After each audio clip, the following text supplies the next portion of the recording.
Desvendando textos difíceis da Bíblia, com o pastor Pedro Moura, aqui na Rede 316, todas as sextas-feiras, às 10 horas da manhã, horário de Brasília. É tempo de desvendar mais um texto de difícil compreensão nas Escrituras. Meu pastor, vamos lá, vamos para as perguntas, né? Para as perguntas do programa passado? Vamos sim. Vamos lá, vamos para as perguntas do programa passado, até porque a gente também perdeu um tempinho lá no nosso início, né? Tivemos aí uns imprevistos. Bom, então vamos lá. Questões do programa anterior. Posso começar? Pode sim. Bom, eu vou fazendo uma por uma, não é isso? E o senhor vai... melhor, porque a gente não precisa ficar repetindo a pergunta, não é? Tá bom. A primeira, pastor, peço que o senhor repita a informação sobre o particípio auristo que o apóstolo Pedro usou ao afirmar que não segue, entre aspas, fábulas engenhosas. Se for possível, explique o adjetivo engenhosas no grego original. Fico muito agradecido. Eita, esse aí não é um aluno, esse é um professor que está fazendo pergunta, rapaz. Eu estou desconfiado que esse pessoal é muito preparado e está me colocando à prova aqui. Olha aí, pastor. Querem fazer com que o senhor faça mais um doutorado aí, pastorzão. Olha aí, ó. Algumas perguntas eu rio muito. Sim. Agora, veja, interessante, um ouvinte interessado em auristo, né? Pois é. E é um negócio complicado para quem estuda, né? Sim.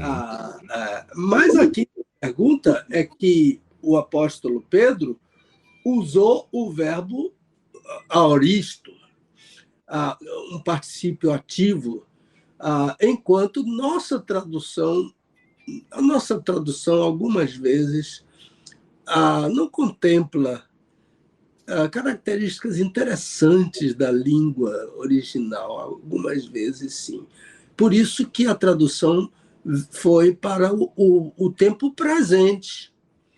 Então, o que eu preciso dizer é que esse tempo auristo só existe em grego, não há em português.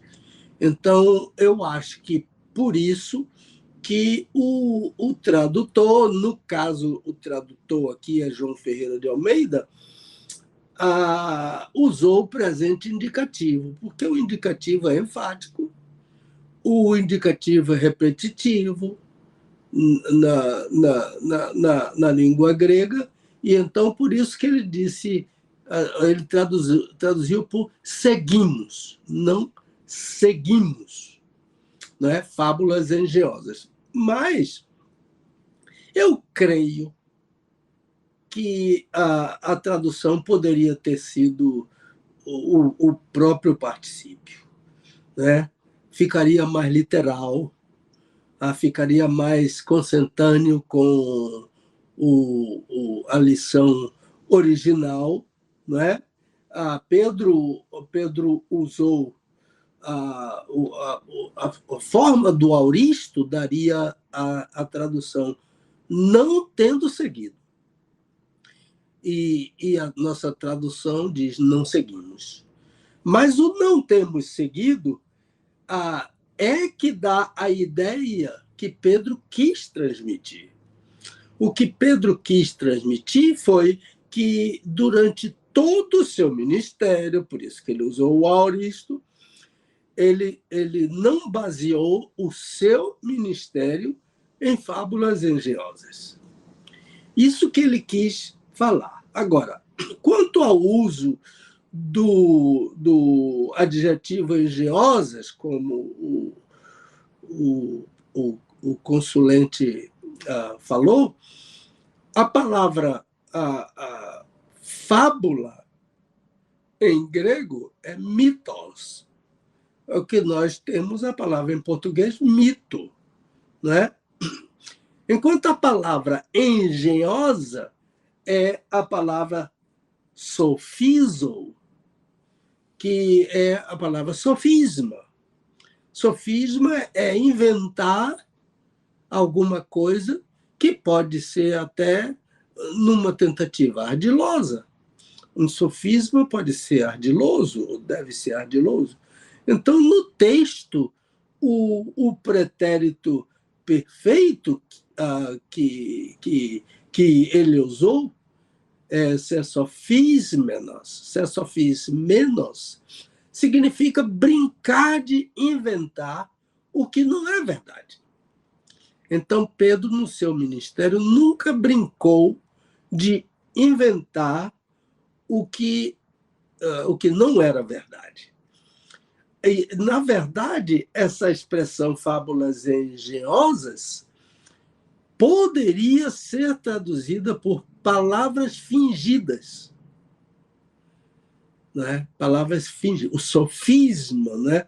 Junto com o mito. Então, a fábula é aquela narrativa sempre imaginária, não é?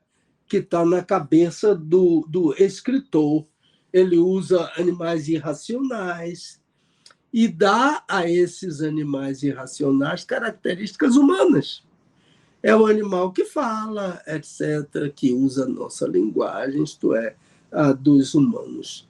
Então, Pedro estava dizendo que falsos mestres sofismavam, usavam fábulas. E o que a gente pode dizer do dia de hoje? Que eles continuam usando fábulas, né? Sofismas, né? Por exemplo, negam os milagres do Senhor Jesus, negam a ressurreição, não é? Bultmann, aquele, segundo os estudiosos, Bultmann é o teólogo que mais tinha domínio sobre o Novo Testamento. Mas Bultmann não cria na ressurreição. Ele dizia que acreditar... Veja aqui, que ousadia, né? Que incredulidade. Ele disse crer que um corpo que foi crucificado numa sexta-feira, morto e sepultado, ressuscitou no domingo pela manhã, isso é inadmissível. Bultmann, conhecido como o maior conhecedor do grego e do ensino do Novo Testamento. Era um incrédulo. Então, nos dias de hoje também, né? Não creio nas verdades, não creio nos milagres operados pelo Senhor Jesus. Mas o apóstolo Pedro dá uma lição completa e amassa a incredulidade. Ele diz, eu vou ler agora na Almeida revisada da IBB. Nós vos fizemos conhecer o poder e a vinda de nosso Senhor Jesus Cristo, não por meio de métodos fraudulentos, de fábulas. Por quê? Porque nós mesmos, Pedro, Tiago e João, nós mesmos fomos testemunhas oculares da majestade do Senhor Jesus. Então, com a ação passiva, então eles foram tornados testemunhas oculares da majestade de Jesus. Deus quem operou essa maravilha no seu Filho, e os apóstolos testemunharam dessa maravilha que eu refiro aqui agora, que é a transfiguração, que foi assunto do do nosso último programa. Podemos ir para 2? Vamos lá. A de número 2 é assim. Pastor, na questão sobre a diferença entre desfigurar e transfigurar, gostei muito da sua explicação. Nunca havia prestado atenção a isso, mas eu peço que a palavra grega para transfiguração seja repetida, por favor. Tá bom. Então, eu repito, só para embasar o ouvinte, eu vou repetir parte da resposta passada. O que aconteceu com Jesus não foi desfiguração, mas foi transfiguração. Desfigurar-se, a pessoa desfigurar-se tem outro sentido, porque desfigurar é deformar. Jesus não foi deformado por Deus. Não aconteceu isso na montanha da transfiguração. Na cruz, sim. Na cruz, o Senhor Jesus foi deformado pela violência, né, pelos maus tratos que sofreu desde a prisão até chegar lá no Gólgota, no Calvário. Ele apanhou com cana na cabeça, ele teve o corpo cortado, ele ganhou chicotes com pontas de ferro nas costas. Então, o Senhor Jesus chegou ao Calvário com a sua aparência deformada, coberto de sangue. Mas na montanha da transfiguração, não, ele não foi deformado, ele foi transfigurado. E a palavra transfiguração que o ouvinte solicitou é a palavra metamorfote. Metamorfote, que significa mudar de forma. É uma palavra composta, nós temos essa palavra em português, que é metamorfose, né? Em grego é metamorphosis. Ela é composta de duas palavras gregas, a palavra meta, que é mudar, e a palavra morfê, que é forma. O que aconteceu com Jesus foi que ele mudou de forma, transformou-se, foi transformado. Foi uma mutação que aconteceu com Jesus, que os autores chamaram a transfiguração. Então, para o meu ouvinte, a palavra é metamorfose. Em grego, metamorphosis. O que aconteceu com ele é que ele foi mudado, né, de forma. Acho que é por aí.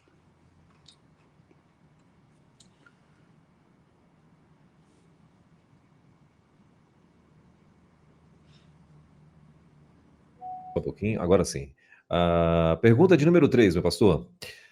Pastor Pedro, o senhor disse que alguns estudiosos entendem que o Monte da Transfiguração pode ser o Monte Hermon.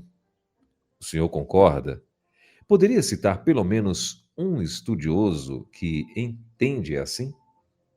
Sim, então, no programa passado, eu afirmei que durante séculos o Monte Tabor foi considerado o Monte da Transfiguração. E ele ainda continua sendo para a tradição vigente, não é? E é um monte que está pertinho da cidade de Nazaré, aquela cidade onde Jesus cresceu, porque eles fugiram para o Egito, porque Herodes queria matar o bebê, e e depois eles retornaram, mas quando retornaram, eles retornaram para Nazaré. Então, Nazaré é uma cidade a 600 metros acima do nível do mar. E é tão certo para a tradição que é esse mesmo o monte, isto é, o Tabor, que há lá no sopé do Monte Tabor 3 igrejas.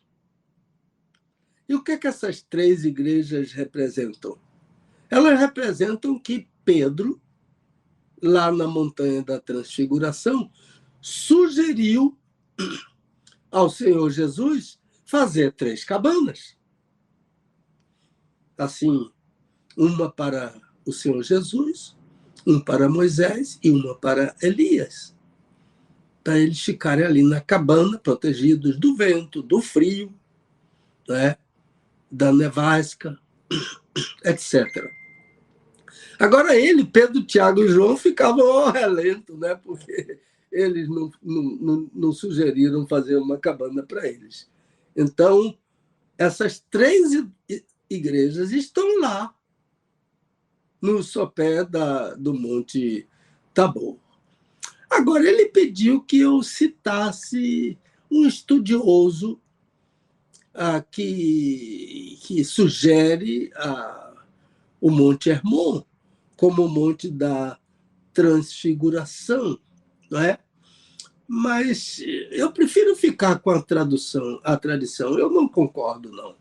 E também posso dizer que o Dr. Robertson sugere o Monte Hermon, mas ele não faz uma afirmação categórica disso. É quase apenas ele aventa essa possibilidade.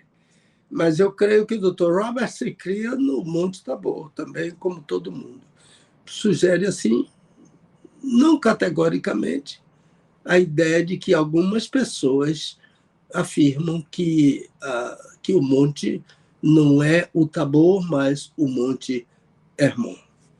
Mas a ideia é de que o Monte da Transfiguração, pela tradição, é o Tabor. Muito bem, vamos para 4. Pastor, o senhor usou a expressão Deus operou maravilha da transfiguração. Acho que foi isso que o senhor disse. E usou a sua Bíblia, da imprensa bíblica brasileira, onde leu que Jesus foi transfigurado diante deles. Eu pergunto, como o senhor explica o uso da voz passiva nesse versículo? Em minha Bíblia, a tradução é e transfigurou-se diante deles. A voz do verbo é ativa. Esse ouvinte aqui, ele deve ser colega de classe da primeira pergunta, entendeu? Ou se não é o mesmo, né? Ou é o mesmo? Veja bem, não é somente a sua Bíblia, meu amigo, que lê assim, não é? Com a voz ativa do verbo. Mas Jesus não fez isso nele mesmo. Isso foi feito nele. O verbo grego está na voz passiva, e isso tem que ser contemplado, respeitado. Então, algumas versões leem e transfigurou-se diante dele, mas todas as versões que usam o verbo na voz ativa nesse texto, especificamente, estão equivocados. Estão relegando a importância da voz do verbo. A nossa Almeida revisada da IBB, ela tem a lição correta. E a lição correta é: e foi transfigurado diante deles. Literalmente, o texto que a Almeida revisada usou em sua tradução, que é um texto mais antigo, e a antiguidade é posto, o texto mais antigo deve se sobrepor sobre o texto mais novo. Então, nesse texto, a leitura mais literal é: e foi transfigurado entre eles. Ou, e foi transfigurado na frente deles, diante deles. Isso que é a lição original mais literal. De modo que foi Deus que operou essa maravilha. Ele foi transfigurado. Ele não transfigurou-se. E o propósito, né? O ouvinte não perguntou, mas o propósito foi o de glorificar o Filho. Veja como Mateus veiculou a informação. E estando ele, isto é, Pedro, ainda a falar, eis que uma nuvem luminosa os cobriu, isto é, a Jesus e aos 3 apóstolos. E dessa nuvem luminosa, e dela, saiu uma voz que dizia: este é o meu filho amado, em quem me comprazo, a ele ouvi. Isso aqui é o Pai glorificando o Filho e deixando claramente a ideia da deidade, a ideia da divindade do Senhor Jesus, porque ele é o Filho do Deus, o Filho unigênito de Deus, o Pai. Acho que é por aí. Muito bem. Agora são 11h03. Vamos para a quinta pergunta. O pastor está respondendo as perguntas do programa anterior, ok? Pastor, fui eu que fiz a pergunta anterior sobre o poder e a vinda de Jesus. O Senhor falou em encarnação e parousia. Na verdade, eu não entendi bem. Essas duas palavras têm que andar sempre juntas?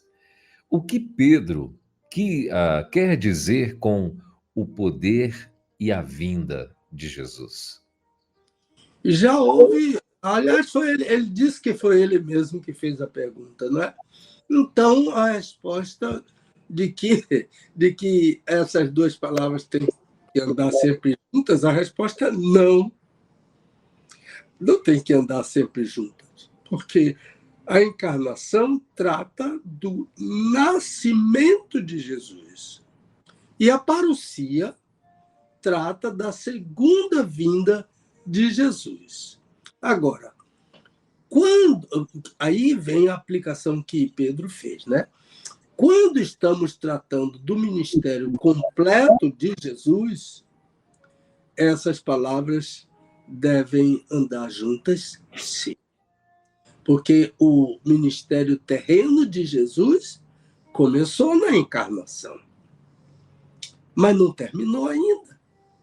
Porque o ministério de Jesus só termina na parousia, na volta dele para arrebatar a sua igreja, como está claramente ensinado por Paulo na primeira aos Tessalonicenses, capítulo 4.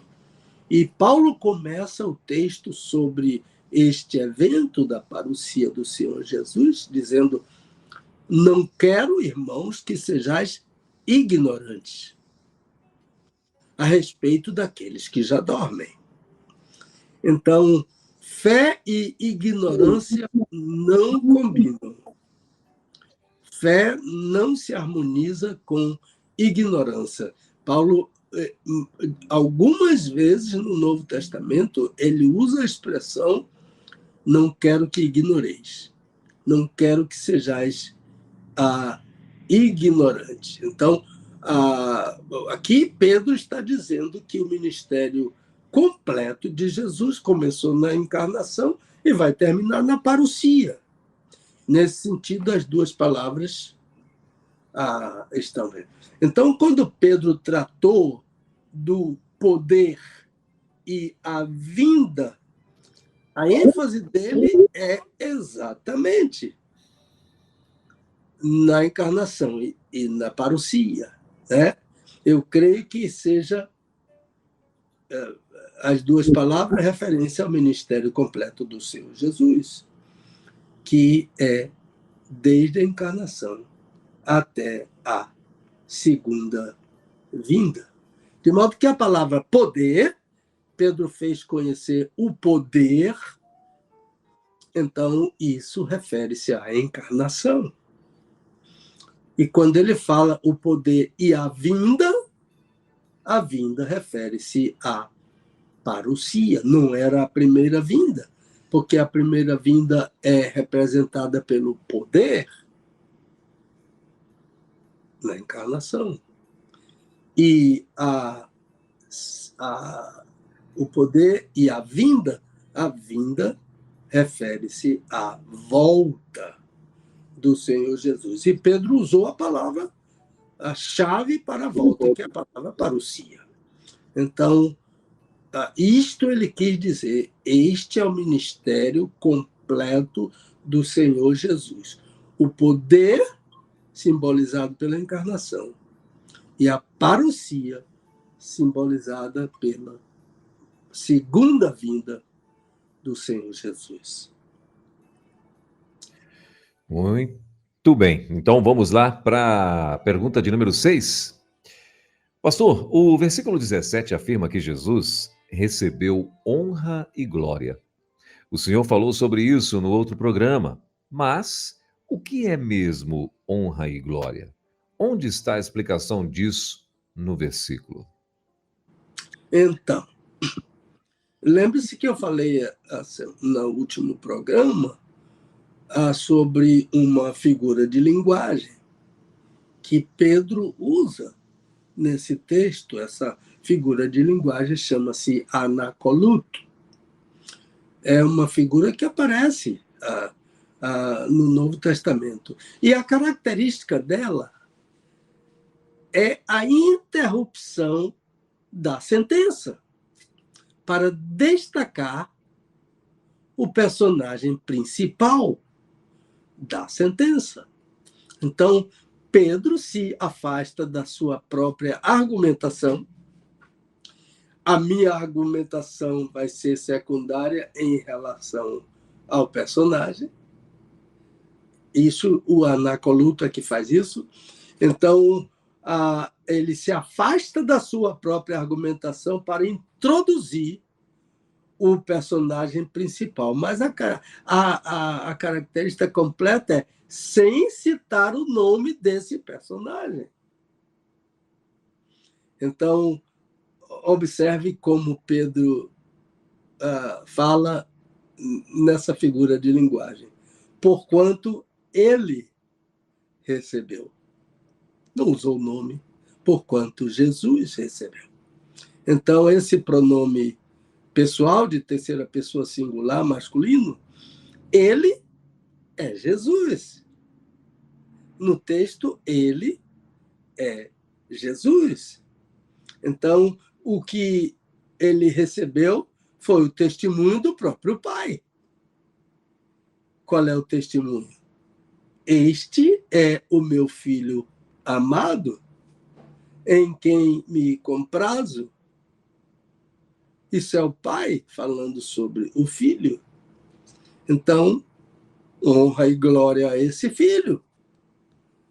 Para imitarmos a Deus, por exemplo, eu diria,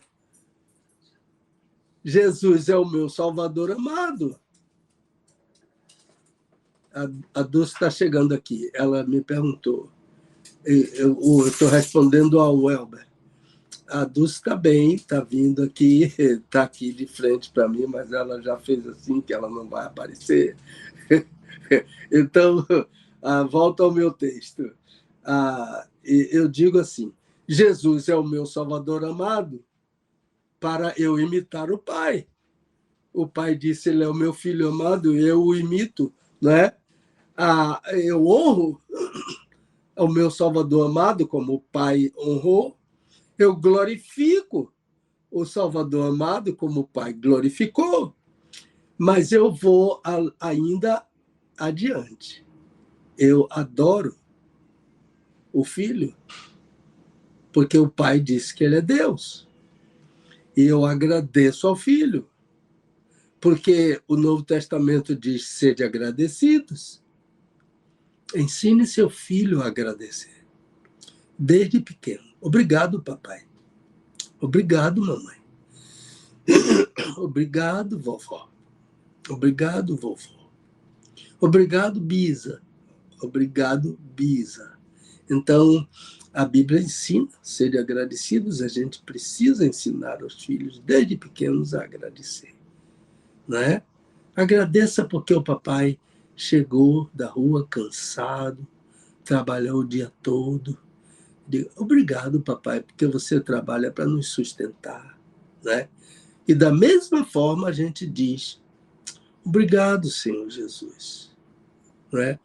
As meninas dizem: obrigada, Senhor Jesus. E não somente agradecer, mas obedecer. Então honrar a Jesus, glorificar a Jesus, adorar a Jesus, agradecer a Jesus e obedecer a Jesus. Que coisa maravilhosa para a gente ensinar aos filhos em casa. Todo tempo, não é? Meu filho já é grande, se você não ensinou, passe a ensinar. Com seu exemplo, não é? E também com suas palavras. Eu acho que é por aí essa coisa linda, né? Do que o pai fez com o filho. Ele é o meu filho amado. Glorificou o filho. Honrou o filho. Vamos lá? Vamos lá, vamos para a próxima pergunta. Pastor Moura, a expressão palavra profética do versículo 19 refere-se somente ao Antigo Testamento? Foi isso mesmo que o Senhor falou? E o Novo Testamento? Veja bem, essa pergunta inteligente, né? Minha mãe costumava usar a expressão pergunta de algibeira, que está ali na sacola, que a gente, na manga, né? Na cartola, tirou aquela da cartola, né? Essa é uma. Mas o que eu disse foi isso mesmo, que a palavra profética refere-se somente ao Antigo Testamento. Por que é isso? Porque a razão é que o Antigo Testamento foi a única Bíblia que Pedro teve. O Antigo Testamento foi a única Bíblia que Paulo teve. O Antigo Testamento foi a única Bíblia que Jesus teve, que os apóstolos tiveram. Então, nenhum deles tinha o Novo Testamento. Então, a palavra profética é referência ao Antigo Testamento, a todo o Antigo Testamento, com destaque para a mensagem dos profetas, e de todos os profetas, e mais ainda, com um destaque para as profecias messiânicas, profecias que apontavam para a vinda do Messias, as profecias que deram nome ao Messias. Por exemplo, porque um menino nos nasceu, um filho se nos deu, o nome dele vai ser Maravilhoso Conselheiro, Deus Forte, Pai Eterno, Príncipe da Paz. Então, a palavra profética refere-se ao Antigo Testamento, não é? E especificamente, mais especificamente, aos profetas, todos os profetas, e mais detalhadamente às profecias messiânicas que apontavam para a vinda do Messias. Na montanha da transfiguração, o Pai, né, lá dos céus, falou da divindade de Jesus,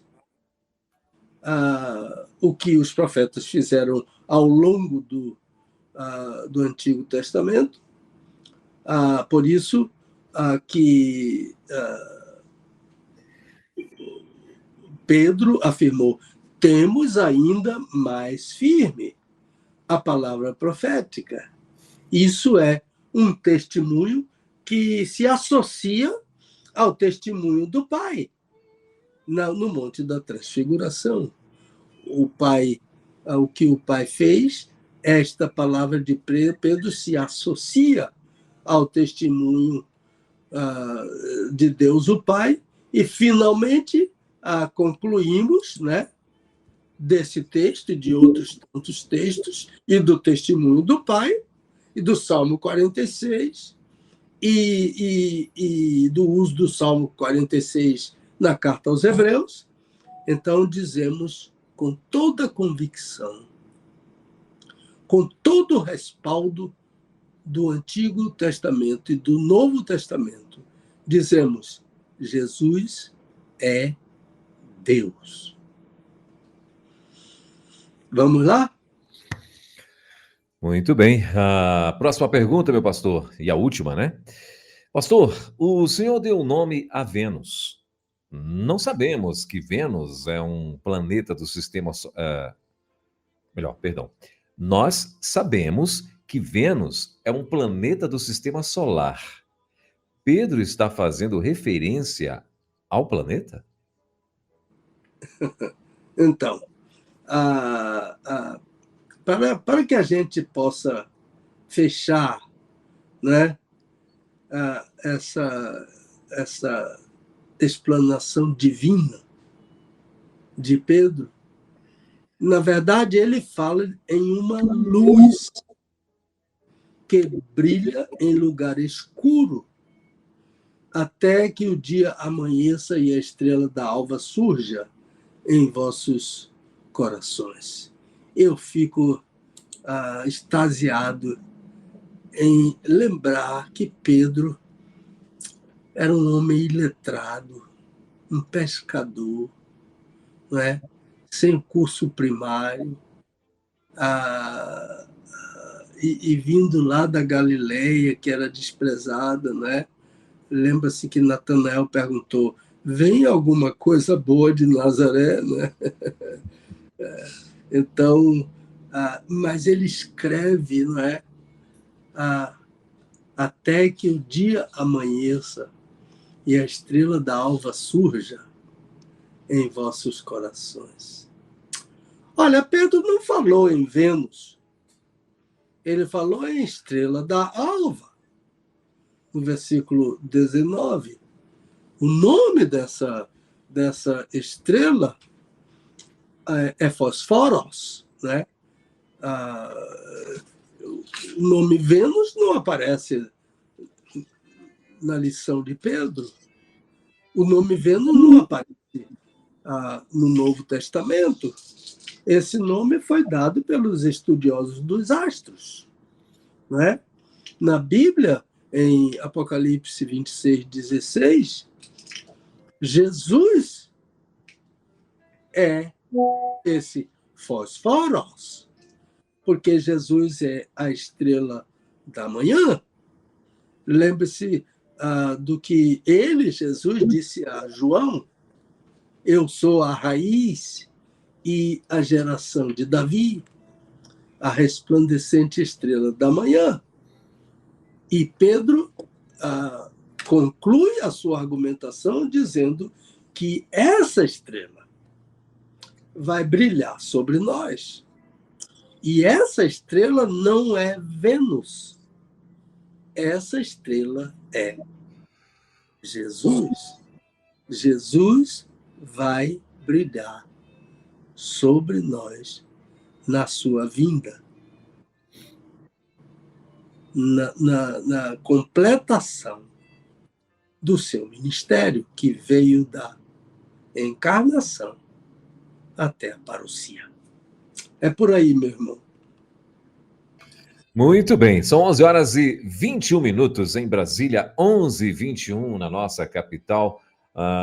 Você está ao vivo aqui com o nosso Desvendando Versículos Difíceis da Bíblia, que acontece toda sexta-feira com o pastor Pedro Moura. Como a gente tem essa semana, graças a Deus, pastor, chegaram vários ouvintes, né, pessoas novas aqui na rede, conhecendo a nossa programação. Então, para você participar, você vai mandar um e-mail com a tua pergunta para o seguinte endereço: desvendando versículos difíceis @gmail.com. Esse é o e-mail para você enviar suas perguntas, ok? Aí o pastor Pedro vai pegar as perguntas, claro, por ordem de chegada. Normalmente, ou às vezes, né, as perguntas coincidem com outras perguntas de outros ouvintes, então ele faz ali uma compilação e traz para a gente. Então, para você participar é assim, não tem como você mandar perguntas aqui no WhatsApp, no chat, né, para o pastor responder assim de bate-pronto, porque, infelizmente, ele não vai responder como gostaria de responder, né, com uma coisa mais embasada e mais aprofundada. Então, por conta disso, você tem que mandar a tua pergunta para desvendando versículos difíceis @gmail.com. Esse é o nosso e-mail para perguntas, ok? E é assim que funciona. E aí, como é que o programa, esse quadro, o pastor tem um assunto do dia, né? Daqui a pouquinho a gente vai estar falando sobre o batismo no Espírito Santo, e na semana que vem a gente vai estar respondendo mais perguntas sobre o assunto de hoje, ou seja, era o que ele estava fazendo agora, respondendo perguntas do programa anterior, ok? É assim que funciona, e uma excelente oportunidade para a gente aprender muito sobre os assuntos que são explanados aqui no Desvendando Versículos Difíceis da Bíblia.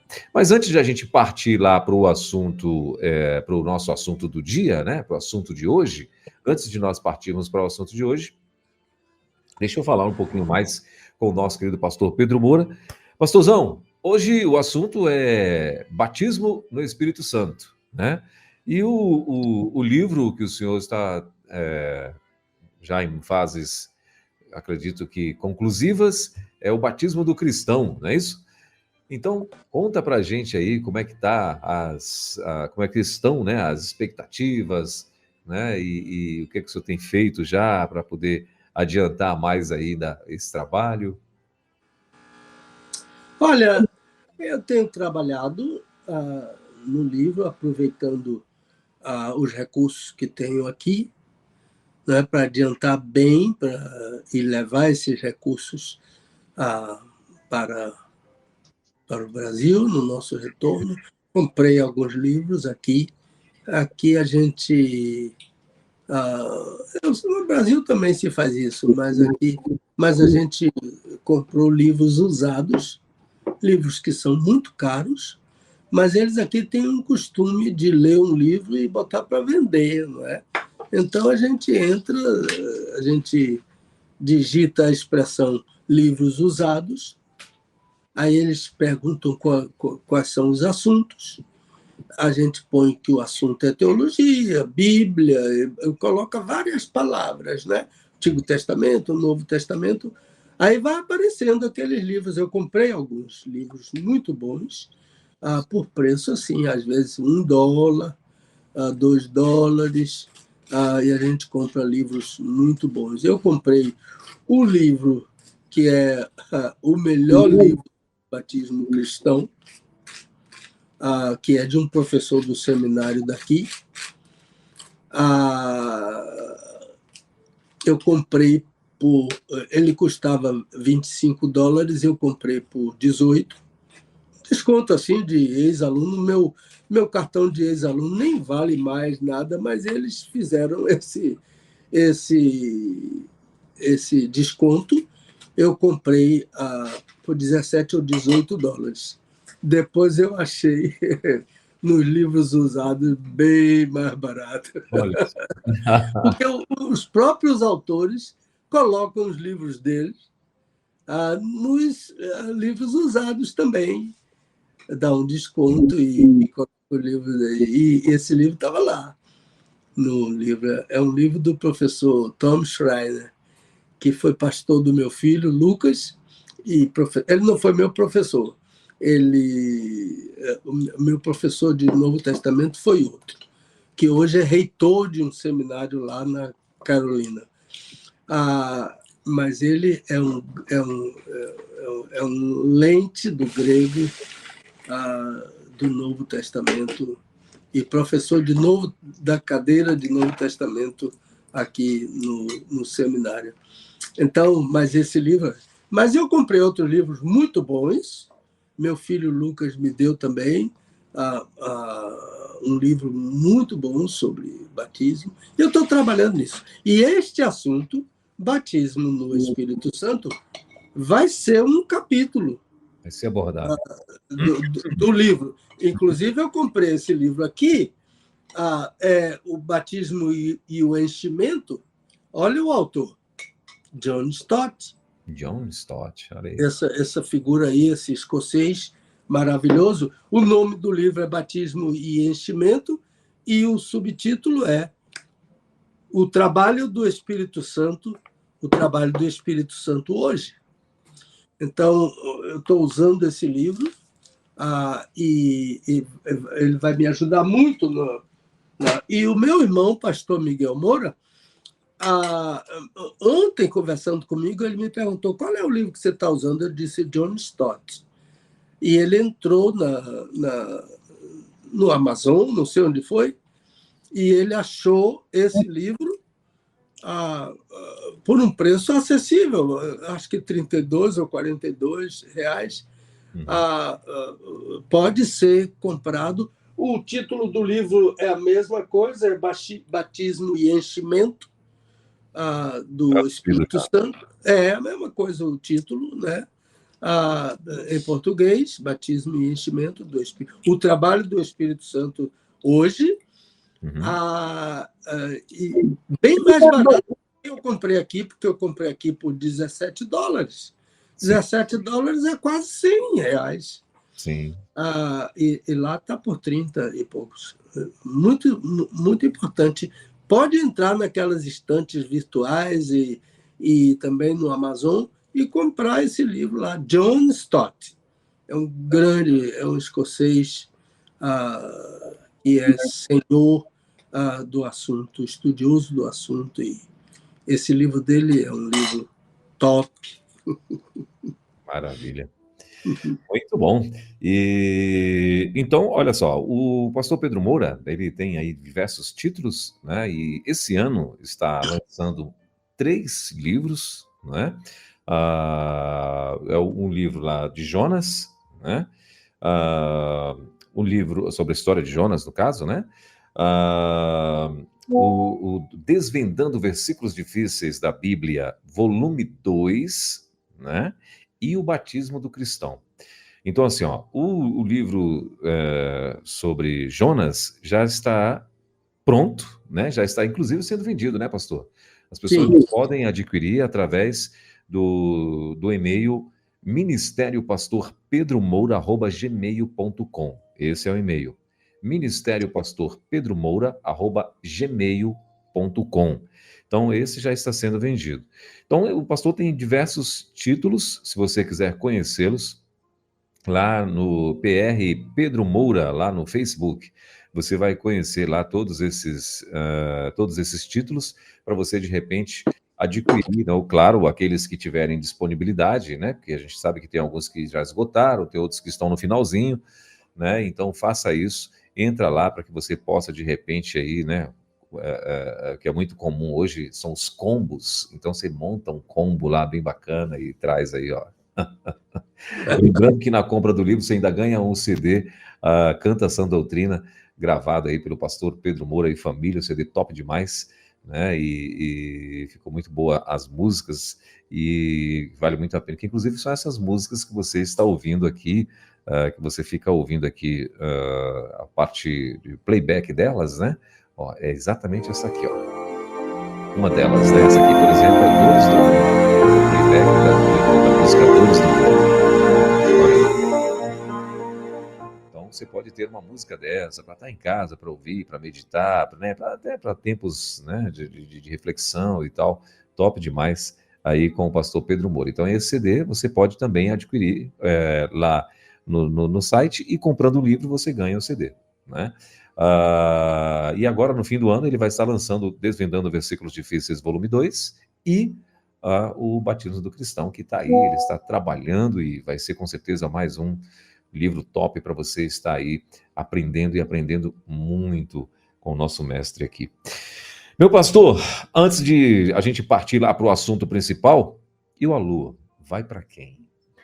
Rapaz, o alô hoje vai para a Convenção Batista Brasileira, que comemorou 117 anos de existência, né? Eu assisti a essa festa lá no Seminário do Sul, com a presença do pastor Sócrates, com a presença do pastor Fernando Brandão e outras pessoas que estiveram ali, na capela do Seminário do Sul, sim, comemorando 117 anos. Eu até sugeri, Welber, em um outro ano qualquer, que essa comemoração seja em Salvador. Olha aí. Porque a Convenção Batista Brasileira foi fundada na cidade do Salvador. Salvador, né? E todas as organizações da Convenção Batista Brasileira. Porque aquela ideia de que a Convenção Batista Brasileira, há alguns anos, mudou o marco do trabalho batista no Brasil para aquela igreja lá de Santa Bárbara do Oeste. Essa ideia, assim, eu acho que não foi uma boa ideia. Primeiro, porque Santa Bárbara do Oeste, o culto era em inglês, não era para brasileiros, né? Mas os missionários que fundaram o trabalho batista no Brasil, sempre que eles precisavam de uma organização nova, eles se deslocavam para a Bahia, lá para a primeira igreja. E então a Junta de Mocidade, o Jornal Batista, as juntas missionárias, foram todas criadas lá em Salvador. Então, eu, até durante durante a festa que estava sendo transmitida lá para o Brasil todo e para fora do Brasil, eu mandei uma mensagenzinha no chat para o pastor Brandão, sugerindo que em um ano qualquer desses a festa fosse lá em Salvador, né? Comemorando a primeira igreja, o trabalho que foi iniciado lá na primeira igreja. Então, em 1982, o Brasil Batista estava em peso em Salvador. Foi a maior convenção, né? Para comemorar o primeiro centenário da primeira igreja, o primeiro seminário, o primeiro centenário do trabalho batista no Brasil. Olha, essa é uma palavrinha baiana, né? Mas o Brasil todo participou da festa, foi linda. Eu assisti, eu e a Dulce assistimos a transmissão aqui. Parabéns, o meu abraço à Convenção Batista Brasileira, ao pastor Sócrates, ao pastor Fernando Brandão. Maravilha, foi top demais mesmo a transmissão, né? Com a participação, né, de vários missionários, testemunhos lindos, fortes, né? Testemunhos tops demais. Enfim, foi a comemoração do 117. Eu acho que, de repente, Bahia merecia pelo menos 120, né? 120 anos, acho que seria legal, hein, pastor? O que você acha? 120 é uma data fechadinha, né? Então, de repente, seria interessante. Beleza, é uma boa sugestão. Não havia pensado nisso. Agora, me tire aqui uma dúvida, é uma curiosidade. Aquela voz, o narrador daquilo ali, quem era?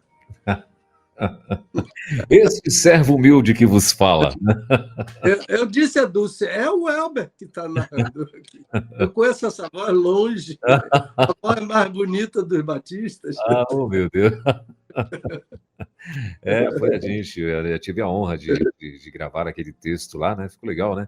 Ficou muito bom, ficou muito boa, né? E foi para nós, com certeza, foi uma honra, né? E tenho certeza que atendeu, né? Eu acho que atendeu lá a expectativa do que eles queriam montar dentro daquele vídeo lá. Mas muito bem. Meu pastor, são 11 horas e 37 minutinhos. Tem algo mais que eu gostaria de acrescentar antes de a gente partir lá para o nosso assunto principal de hoje? Eu não estou lembrando, não, a não ser uma nota triste que esta semana, ontem, né? Uhum. Ou não, o dia 26, ou 25, Sim. foi o dia da morte do nosso papai, né? O pastor... Aniversário da morte, né? Aniversário da morte. 32 anos já são passados que ele nos deixou, e o nosso irmão, pastor Miguel Moura, foi ao cemitério, colocou umas flores amarelas, porque há um ossuário lá de meu pai e minha mãe, e a cor predileta de minha mãe era amarela.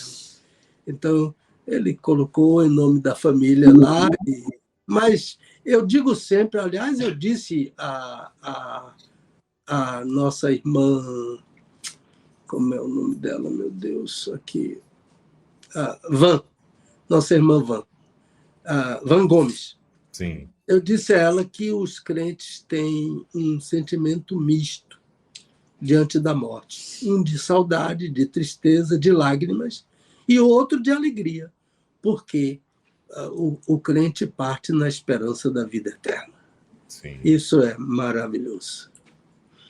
Então, é só isso que eu gostaria de acrescentar. Muito bem. Bom, meu pastor, antes da gente ir lá para o nosso assunto, deixa eu correr aqui no nosso chat e também no nosso WhatsApp, rapidinho, porque tem muita gente participando, né? E aí depois a gente fecha o WhatsApp, depois eu consigo ler, mas depois a gente fecha o chat, e aí as pessoas que participaram e tal, né? E eu acho que é bom a gente dar uma enfatizada nessa galera que está aqui. Ó, a irmã Juliette Santos, ela está dizendo: graça e paz, eu estou aqui a postos para a aula. Um grande abraço, pastor Pedro Moura e Dulce, Congregação Batista Nova Canaã, em Alto do Cabrito.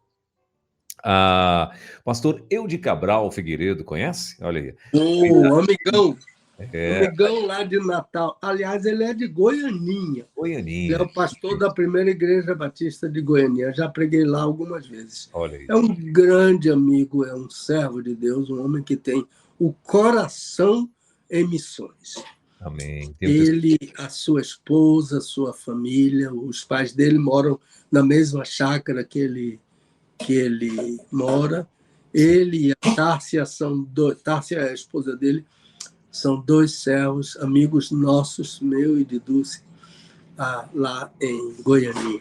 Abração, Eude, o Senhor te abençoe. E tem um testemunho lindo também, né? Ele está dizendo assim: bom dia, irmãos queridos, Deus abençoe. A Nildete Santos dizendo glória a Deus. Deixa eu ver o que é mais aqui, ela se divertindo aqui, né? Alguma coisa que a gente falou que ela está rindo. Pastor, ela falou assim, a Célia Castro, né? Falou assim: pastor Welber, o senhor gosta de dar... eu já tinha até lido esse recadinho. O senhor gosta de dar umas boas gargalhadas, hein? Então, faz parte.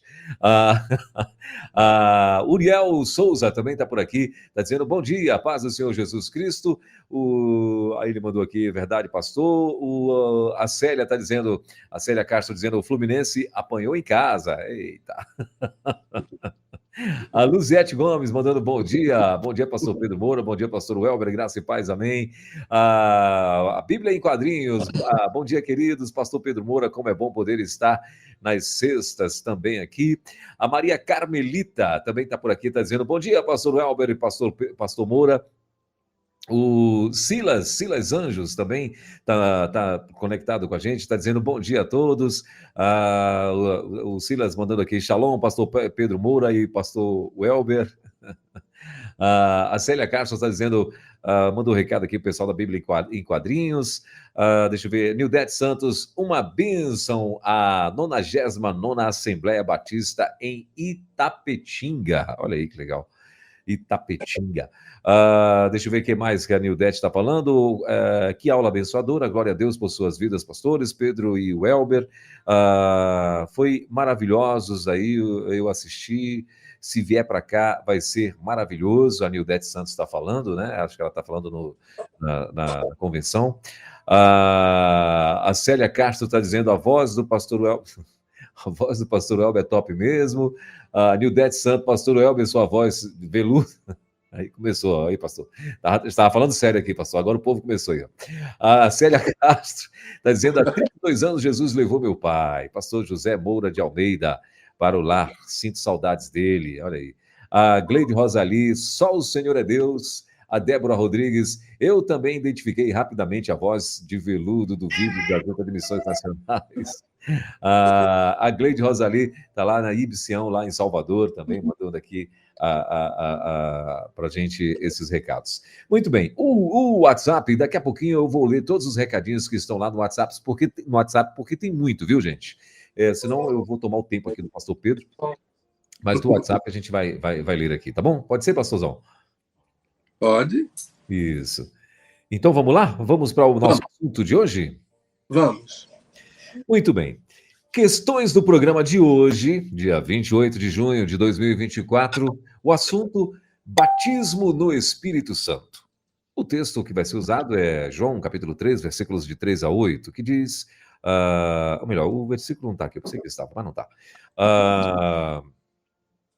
Então, vou direto já para a primeira pergunta. Pode ser, meu pastor? Pode. Ok. A primeira pergunta diz o seguinte, pastor Pedro, o batismo é com o Espírito Santo ou no Espírito Santo? Então, pergunta recorrente, mas muito interessante. Sim. A preposição é a mesma do batismo. Batismo em água. Não existe no Novo Testamento um batismo com água. O batismo no Novo Testamento é sempre em água. Por quê?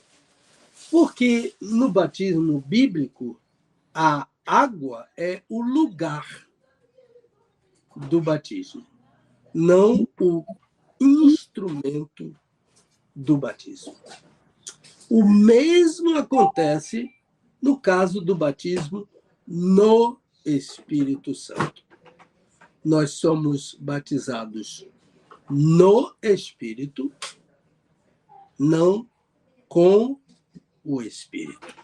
E uma coisa interessante que vai facilitar isso é que a preposição em grego é em. Em português é em com M, em grego é em com N.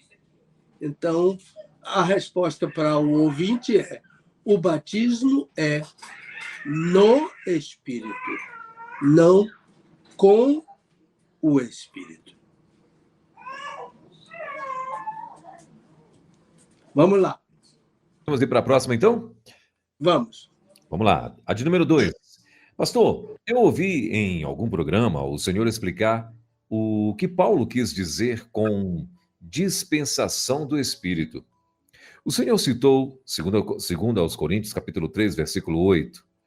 Pastor, eu peço ao senhor que, quando o assunto Espírito Santo voltar ao programa, por favor, fale sobre isso novamente. Muito obrigado. Sobre dispensação, não é? Positivo. Do Espírito. Dispensação do Espírito. Veja bem,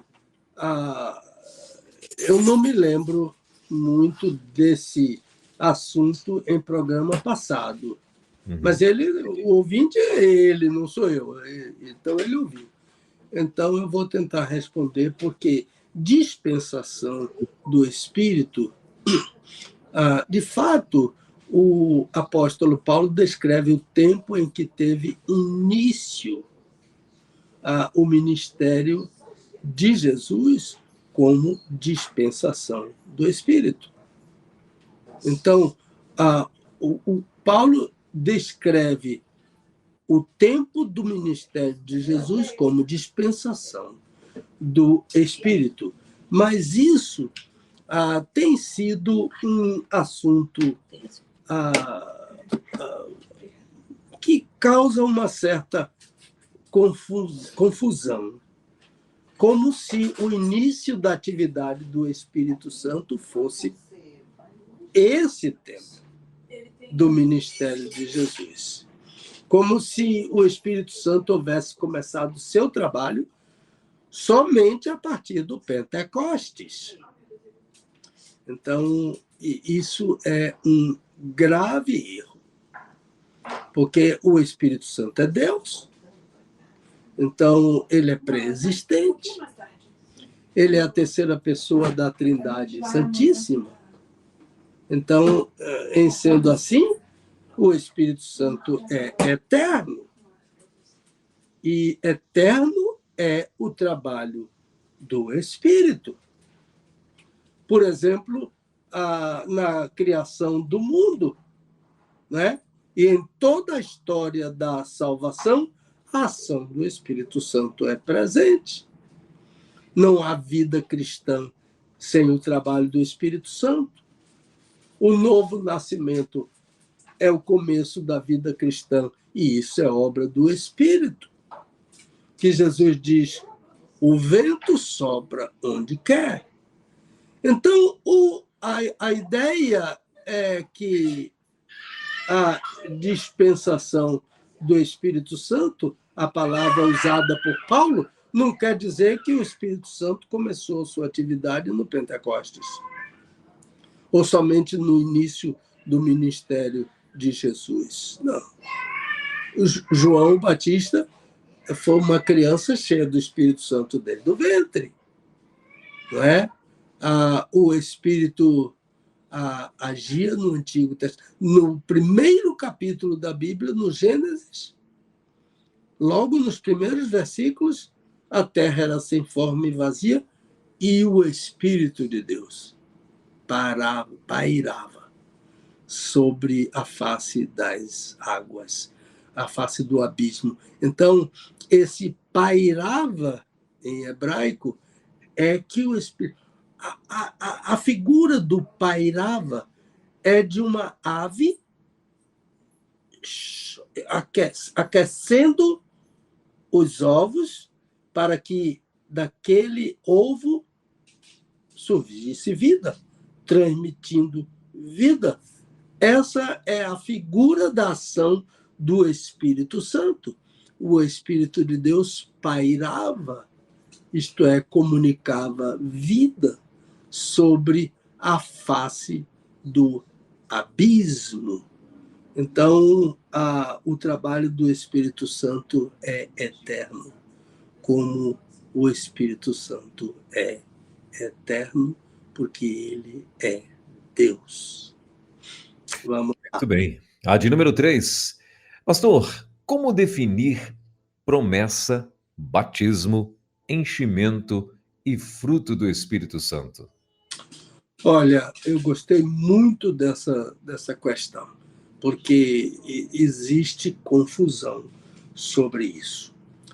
Promessa do Espírito, o ensino dos profetas do Antigo Testamento, apresenta algo em comum a todos eles, uma promessa. E a promessa é a do derramamento do Espírito sobre toda a carne. Por exemplo, Isaías 32:15. Esta semana eu ouvi e vi, porque foi um vídeo do sermão de um pastor da África, um africano, Eu estou querendo me lembrar o país dele, mas é um país que faz fronteira com Angola, que é um país de língua portuguesa, mas o país dele é um país de língua inglesa, a Zâmbia, da Zâmbia. Muito simpático esse pregador, e muito profundo no ensino. O texto que ele usou foi Isaías 32:15. Até que se derrame o Espírito lá do alto.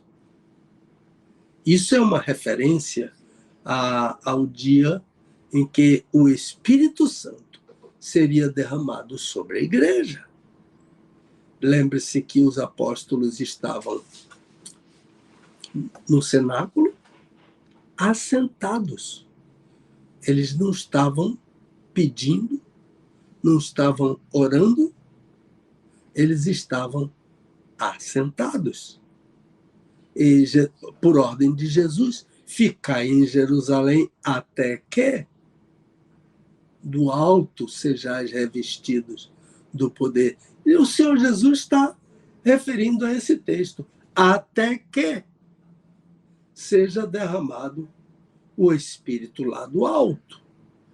E este pregador falou de uma forma maravilhosa. Eu ouvi aquele sermão todo, e enquanto eu ouvia o sermão, eu ia esboçando o sermão, né? E eu fiz este esboço aqui completo, do sermão dele. Então, ele enfatizava isso. Por exemplo, o que profetizou Joel, o que Davi profetizou no Salmo 16, o Salmo 132, o Salmo 110, né? O derramamento do Espírito é uma promessa que foi cumprida pelo Senhor nosso Deus, né? Como Jesus fala no livro de Atos, como Pedro fala no livro de Atos, capítulo 2. Promessa. Batismo no Espírito Santo, eu preciso dizer que batismo no Espírito Santo e dom do Espírito Santo são sinônimos, né? E, na verdade, o Espírito é o dom. Ele é a pessoa e o dom. Olha o que Paulo diz em 1 Coríntios 12:13, na Almeida Revisada. Em um só Espírito fomos todos nós batizados, e a todos nós foi dado beber de um só Espírito. Então, é tão interessante. E há uma nuance sutil, aliás, nuance já é sutil, né? Uma nuance sutil de tradução que podemos observar nas palavras de Pedro no Sermão de Pentecostes.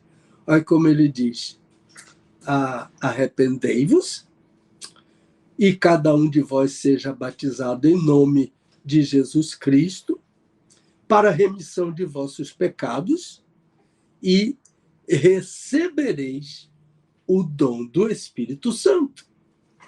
Qual é a nuance que eu falei sobre esse, que eu citei, que eu indiquei na leitura desse versículo? É que quando Pedro diz: recebereis o dom do Espírito Santo, essa tradução poderia ser: e recebereis como dom, ou Espírito.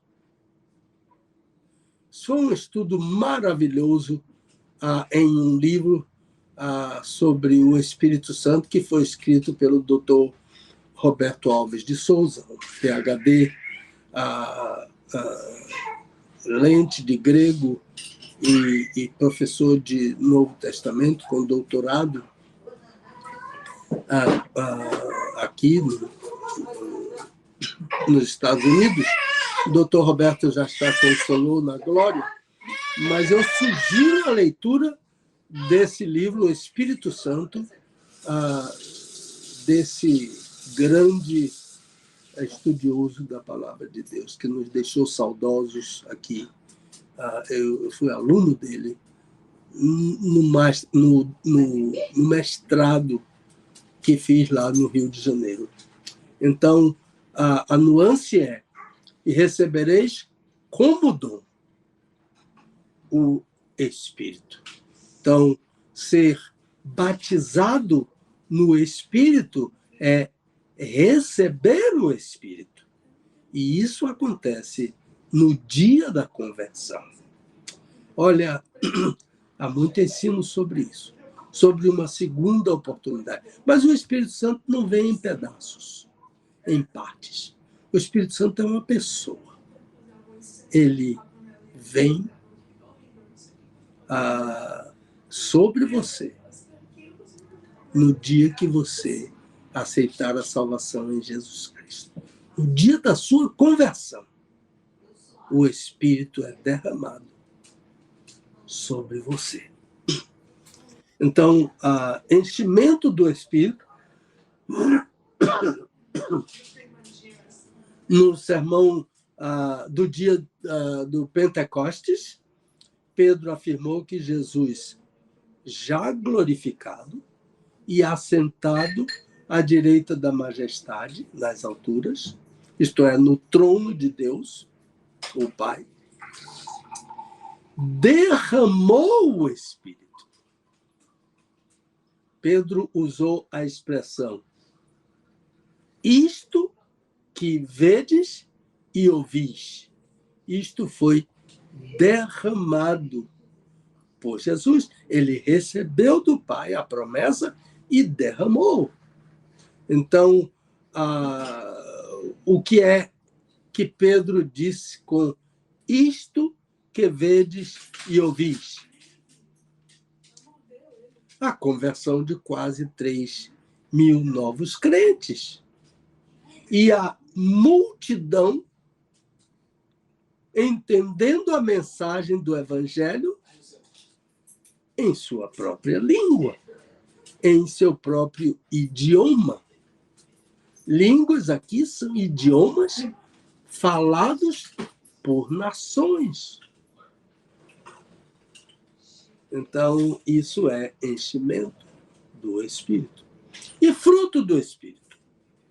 A expressão paulina, né, escrevendo aos irmãos da Galácia, ele diz: mas o fruto do Espírito é. É a única vez que aparece essa expressão. E qual é o fruto do Espírito? Amor, alegria, paz, longanimidade, benignidade, bondade, fidelidade, mansidão, domínio próprio. Interessante que são 7 substantivos, mas eles são chamados de fruto, no singular. Isso, alegria, paz, longanimidade, benignidade, bondade, fidelidade, amor, mansidão, temperança, são fruto. 9 substantivos, mas a palavra está no singular. Então, porque o fruto é como um fruto, o fruto do Espírito é como um fruto de uma árvore que está completo em um mesmo cacho. A gente poderia dizer o cacho do Espírito. O cacho que o Espírito produz sobre a vida do crente. É o fruto. Então, não são os frutos do Espírito, é o fruto. Para nós, crentes, produzir em nosso próprio viver esse fruto É muito difícil. Nenhum ser humano já conseguiu isso, exceto o homem Jesus. Ele sim produziu em sua vida, demonstrou em sua vida o fruto do Espírito. Mas nós podemos lutar com Deus em oração para produzir esse fruto. Ainda que de forma não como Jesus produziu, porque Jesus nunca pecou. Podemos continuar? Vamos lá para a quarta pergunta, meu pastor? Sim. Que diz o seguinte: pastor, eu estou ensinando sobre este assunto, do Espírito Santo, usando o sermão de Pedro no dia de Pentecoste, que consta lá em Atos 2. Eu pergunto, onde Pedro buscou suporte para seu ensino aos judeus? Ora, o suporte que Pedro usou foi o Antigo Testamento. Aquele sermão de Pedro é uma exposição do Antigo Testamento, assim como a carta aos Hebreus é uma exposição do Antigo Testamento. Alguns estudiosos entendem que a carta aos Hebreus é um sermão baseado no Salmo 110. Então, Pedro usou o livro de Joel, capítulo 2, 28 a 32, e usou o livro dos Salmos. Pedro usou o Salmo 16, Pedro usou o Salmo 110 e Pedro usou o Salmo 132. Este foi o suporte de Pedro. Então, o que a gente tem a dizer é que todo o ensino do Novo Testamento é baseado, isto é, tem seu respaldo no Antigo Testamento. Quando, por exemplo, o Antigo Testamento o Novo Testamento usa as expressões Escritura, Escrituras, Santas Escrituras, Sagradas Letras, ele está referindo ao Antigo Testamento. Lembre-se que eu falei que o Antigo Testamento era a única Bíblia de Pedro, de Jesus, dos apóstolos. Então, por exemplo, o Senhor Jesus diz em João 5,39, examinais as Escrituras, porque julgais ter nelas a vida eterna, e são elas que dão testemunho de mim. O respaldo de Pedro é o Antigo Testamento. E aqui, examinais as Escrituras, Jesus está dizendo, examinais o Antigo Testamento, porque cuidais ter no Antigo Testamento a vida eterna. E é o Antigo Testamento que dá testemunho de mim. João 5,39. Quer mais esclarecimento sobre isso? Então, Pedro se respaldou no Antigo Testamento, profecia de Joel, capítulo 2, livro dos Salmos, o Salmo 16, o 110. O 110 ele usou um versículo. E o Salmo 132. Acho que é isso que foi o respaldo que Pedro fez para o sermão de Pentecostes, no capítulo 2 do livro de Atos. Uma exposição do Antigo Testamento. Maravilha. E a última pergunta, meu pastor, pastor, quando o apóstolo Pedro fala em seu sermão no Pentecostes, o que ele quis dizer aos judeus com, abre aspas, a promessa vos pertence a vós e aos vossos filhos, fecha aspas. E os que não são judeus, não têm promessas? Eu creio que uma leitura um pouquinho mais atenciosa das palavras de Pedro mostram que a promessa é para os judeus e sua descendência, mas, ao mesmo tempo, a promessa é para os que não são judeus. Não é? Eu vou reproduzir aqui as palavras de Pedro e depois dar uma rápida explicação. Olha o que Pedro diz. A promessa vos pertence a vós, a vossos filhos e, olha a conjunção, e a todos.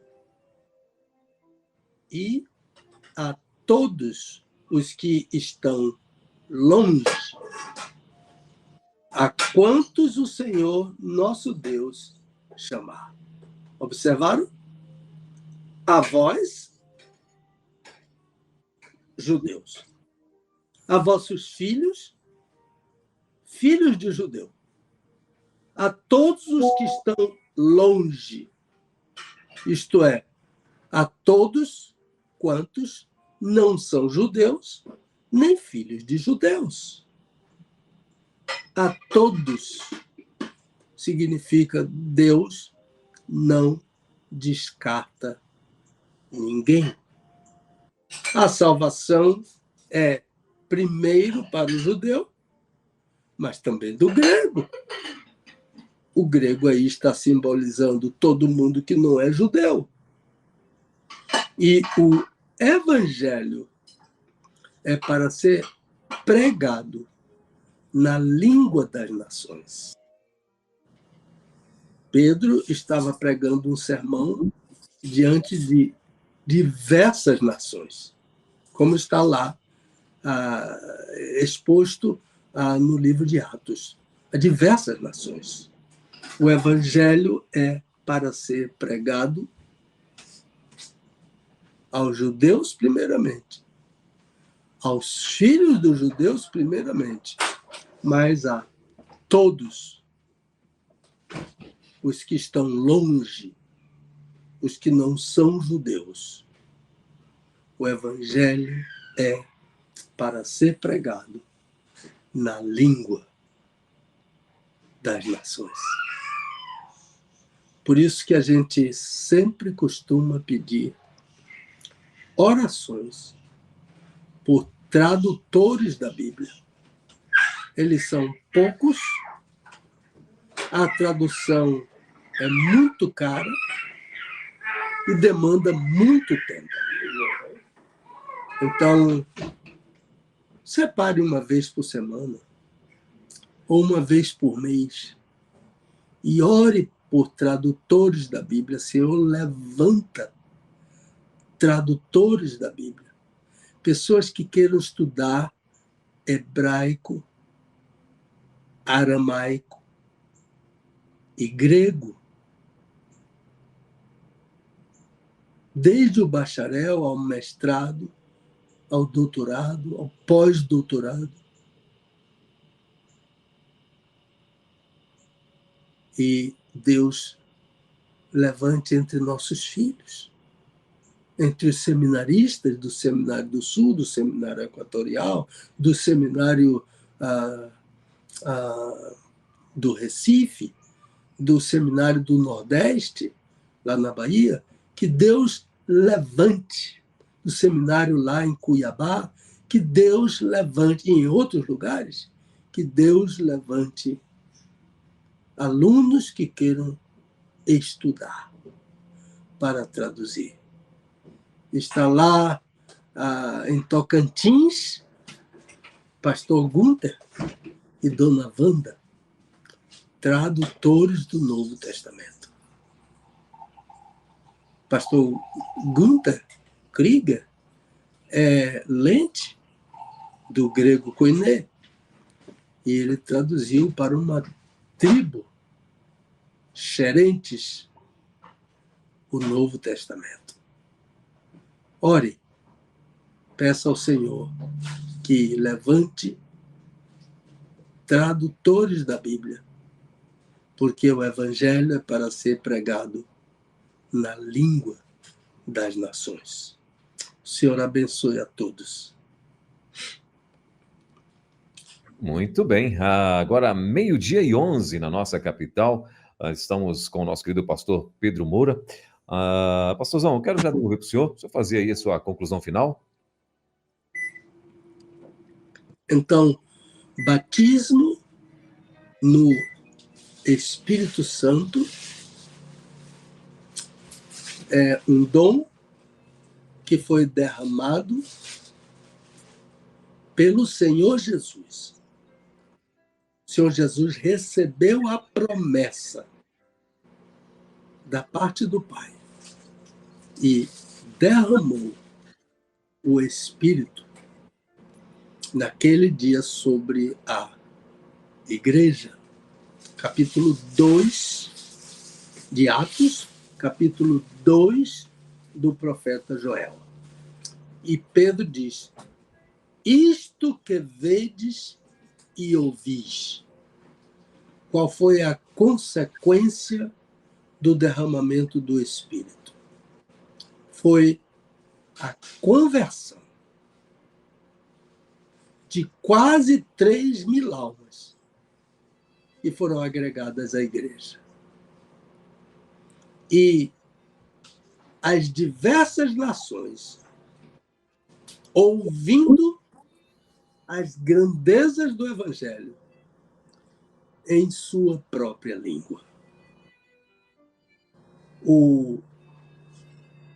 Vós recebereis, disse Jesus aos apóstolos, o dom do Espírito Santo. Uma tradução sutil poderia ser: recebereis como dom o Espírito Santo.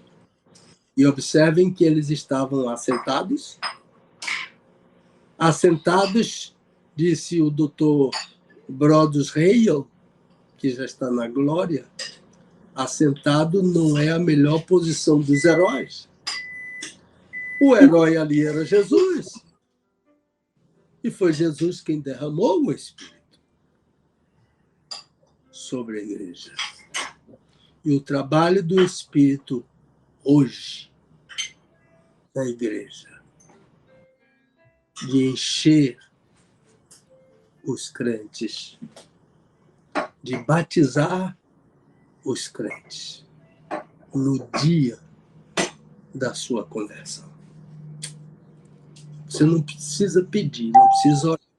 Não existe oração no Novo Testamento dirigida ao Espírito Santo. É um erro. Jesus disse: quando você orar, diga Pai. E não nos deixe entrar em tentação de não orar ao Pai. É uma tentação não orar ao Pai. O Espírito Santo não precisa de nenhum recado meu. O Espírito Santo é Deus. E eu não tenho o direito de dizer a Deus o que ele deve fazer. Ore ao Pai, em nome do Filho, e você vai ter a ajuda do Espírito. Que Deus nos abençoe. Maravilha. Agora são 12:15 em Brasília. Estamos ao vivo com o nosso querido pastor Pedro Moura, chegando aí ao finalzinho, né, de mais um Desvendando Versículos Difíceis da Bíblia. Pastorzão, obrigado, só temos a agradecer, né, mais uma vez, por estar aí junto com a gente nessa sexta-feira, né? Semana que vem, eu até pedi aqui para os meninos lá aqui do Estúdio Central, mas não, acho que eles não conseguiram ainda me mandar o tema da semana que vem, né? Mas não mandaram ainda. Bom, enfim, mas na semana que vem, se Deus quiser, a partir das 10 horas da manhã, a gente vai estar de volta na sexta-feira, né? Com mais um Desvendando Versículos Difíceis da Bíblia. Desde já, um ótimo fim de semana para o senhor, para a irmã Dulce, para toda a família aí, né? Que o Papai do Céu continue guardando vocês, se abençoando aí em nome de Jesus. E até lá, então, né? Amém. Um abraço para você também, para sua família, para toda a equipe da Rede 316, nossa palavra de carinho, de conforto à irmã Van Gomes, pela perda do papai dela essa semana, mas a parte alegre é a esperança da vida eterna, e o papai dela partiu na esperança da vida eterna. O Senhor a todos abençoe e guarde, em nome do Senhor Jesus. Amém. Obrigado, meu pastor. Até sexta, então. Gente, 12:18 agora. No YouTube a gente fica por aqui, né? Daqui a pouquinho o Nayan Queiroz vai estar aí, claro, com mais uma participação aqui no YouTube. Mas eu no YouTube fico por aqui. Continuamos na rádio, né? Então eu vou um rápido intervalo e depois a gente continua com o nosso Bom Dia Rede aqui na rádio. Beijo no coração. Já já a gente vai estar de volta. Obrigado, meu pastor. Até sexta, então. Até. Valeu. Desvendando textos difíceis da Bíblia. Com o pastor Pedro Moura, é tempo de desvendar mais um texto de difícil compreensão nas Escrituras. Aqui na Rede 316.